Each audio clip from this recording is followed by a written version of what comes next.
সম্পর বিহার বা পাহাড়পুর বৌদ্ধবিহার নওগাঁ জেলার সবচেয়ে বিখ্যাত ঐতিহাসিক স্থান বদলগাছি উপজেলার পাহাড়পুরে অবস্থিত সম্পর বিহার। জাতীয় ও আন্তর্জাতিক পরিসরে সম্পর বিহার ব্যাপক পরিচিতি লাভ করেছে। ইংরেজ প্রত্নতাত্ত্বিক বুকানন হ্যামিল্টন যখন পূর্ব ভারতের জরিপ কাজ পরিচালনা করেন 1807 থেকে 1812 খ্রিস্টাব্দ, তখন তিনি পাহাড়পুরের এই সূত্রপাতে বৌদ্ধ বিহার বলে অনুমান করেন। 1923 সাল থেকে 1934 সাল পর্যন্ত এর খনন কাজ চলে। খননকালে মাটির একটি সিল থেকে জানা যায় যে এটি সম্পর বিহার। পাল রাজবংশের রাজা ধর্মপাল 781 থেকে 821 অষ্টম শতকের শেষ দিকে এই বিহার নির্মাণ করেন। সম্পর বিহার এশিয়া মহাদেশের মধ্যে বৃহত্তম বিহার।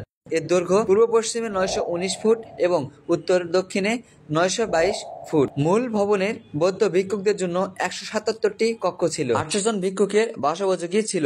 এ বিহারে 125 নম্বর কক্ষে মাটির পাত্রে খলিফা হারুন আর রশিদের শাসনামলে রৌপ্য মুদ্রা পাওয়া যায়। কোন সাধক বা ধর্মপ্রচারক মুদ্রাগুলি এখানে এনেছিল বলে অনুমান করা হয়। পিরামিড আকৃতির এই মাঠের উচ্চতা 70 ফুট। একটি শূন্যগর্ভ চতুষ্কোণ কক্ষকে কেন্দ্র করে এর অন্যান্য সংযোজন সমূহ গড়ে উঠেছে। সমগ্র বিহারটি প্রাচীর বেষ্টিত।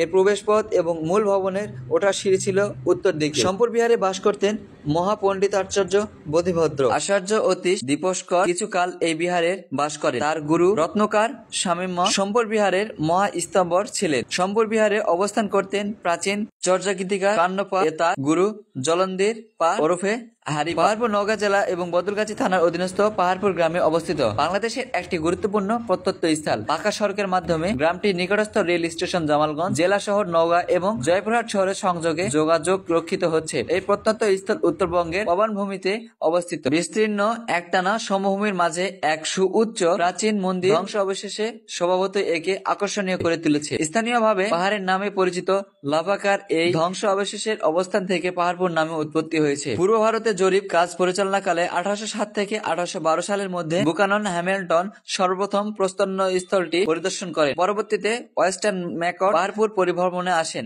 স্যার আলেকজান্ডার 1819 সালে এর স্থান পরিদর্শন করেন। তিনি এই ঢিবিটি ব্যাপক আকারে খনন করতে চেয়েছিলেন, কিন্তু এই জমির মালিক বলিহার জমিদার কর্তৃক তিনি বাধাপ্রাপ্ত হন। ফলে বিহার এলাকার সামান্য অংশে কেন্দ্রীয়